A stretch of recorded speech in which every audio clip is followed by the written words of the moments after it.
Hey everyone, I'm here with Marcus, and today we're diving into everything coming in Season 9, Sins of the Horadrim, launching on July 1st. This time around, I thought we'd set the stage with a little bit of lore. So, you've discovered the existence of long-lost Herodric relics powered by the blood of the great enemy, Astaroth. To keep Sanctuary secure, these dangerous relics were sealed away by Donan within Herodric strong rooms throughout Sanctuary's nightmare dungeons.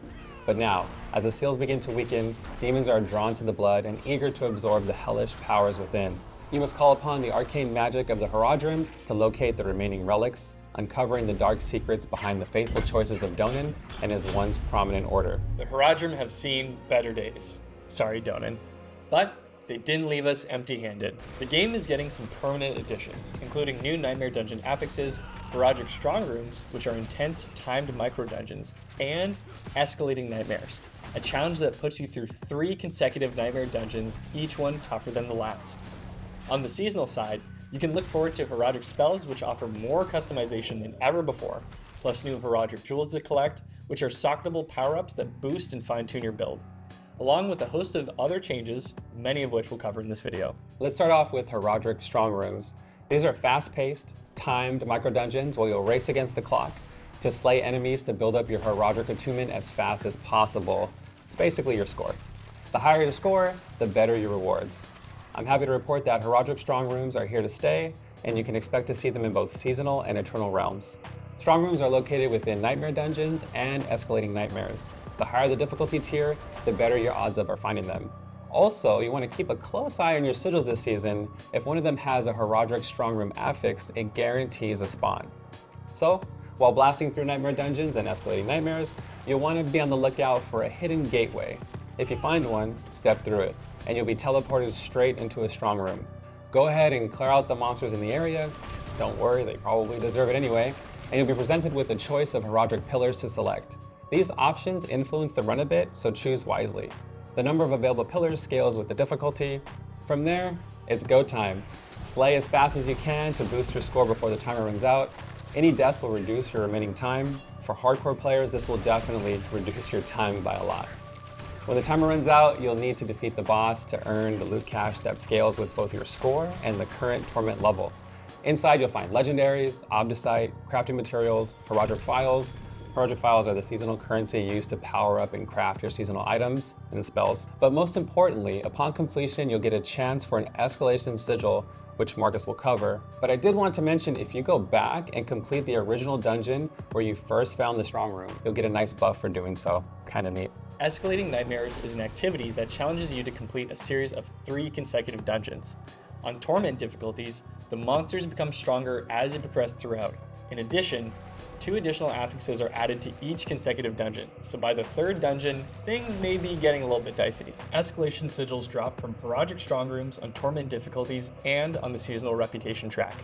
We hope this new endgame activity provides an alternative way to farm valuable resources like obdicite, boss materials, and even gives you the chance to take on a different boss. Also exclusive to Torment difficulties is that if you finish all 3 dungeons, you will stand face to face with Exalted Astaroth. This boss fight features a unique duo mechanic that we'll leave for you to discover, but hey, if you manage to take him down, you'll be rewarded handsomely with multiple greater affix items, abstruse sigils, crafting materials, and of course, the glory that comes with conquering a true nightmare. His blood's gonna make some sick loot this season. Yep, we're not sorry, Puppy Dad, but we are sorry, Amalgamount. We never meant to hurt you. This is also a great time to talk about the new affixes you can find in Escalating Nightmares and Nightmare Dungeons. These add extra variety and rewards to your runs. For example, Herodric Reserves, despite it sounding like some delicious handcrafted cheese, actually spawns additional loot chests packed with extra rewards. There's another affix that brings in more shrines, and Treasure Breach gives you a shot at encountering treasure goblins, which are always a good time. But my personal favorite has to be Forgotten Wisdom, which gives enemies a chance to drop experience orbs on kill. You can level very fast with this affix, so keep an eye out for them. Alright, let's dive into Herodric spells.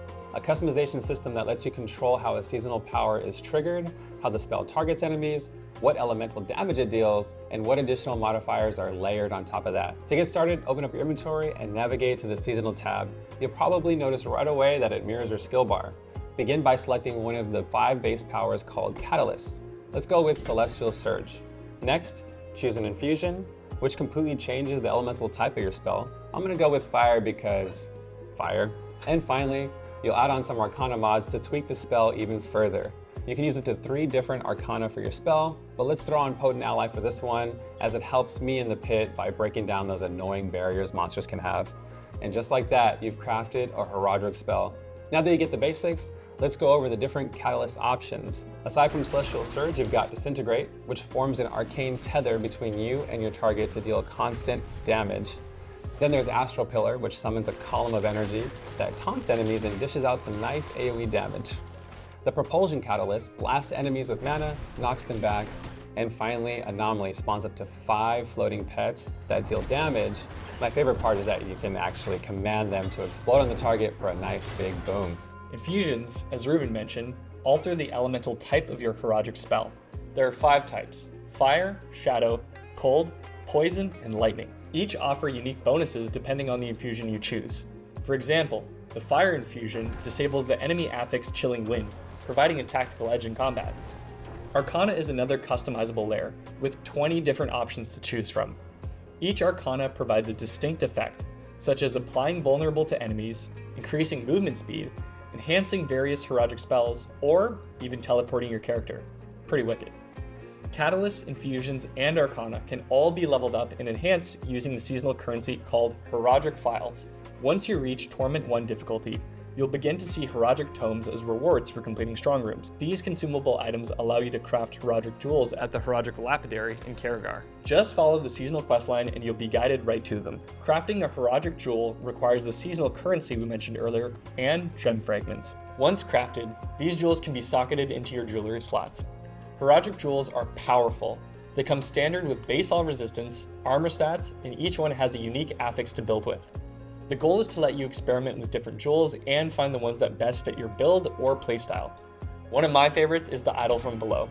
Equipping this jewel gives you a chance to spawn more monster density, but at the same time, you're literally being hunted. Definitely my kind of mechanic. These jewels can also provide bonuses to Arcana, movement speed, critical chance, catalyst enhancements, and even increase the size of your minions, a favorite among many. In total, there are 15 different Herodrick jewels to craft and experiment with, offering a wide range of variety. Running Herodrick strong rooms and progressing through the seasonal reputation board are excellent ways to gather all the Herodrick files and Arcana you'll need. But if you find yourself short on seasonal currency, be sure to check your inventory, as you might have an elixir of files on hand. This handy consumable boosts your seasonal currency gains while defeating enemies in nightmare dungeons and escalating nightmares. In addition to these systems, there are several other quality of life improvements, like ashes for example, which have been rebalanced in terms of when and where they are earned during the seasonal journey. Masterworking costs have also been reduced across the board, and a brand new unique item is being added to the loophole per class. One particularly welcome change is you can now activate a Nightmare Dungeon sigil while already inside another dungeon. No need to leave first anymore. It's a small tweak, but a game changer for those smoother dungeon runs. Oh, and for console players, full mouse and keyboard support will be available when this all launches on July 1st. Well, that's the rundown.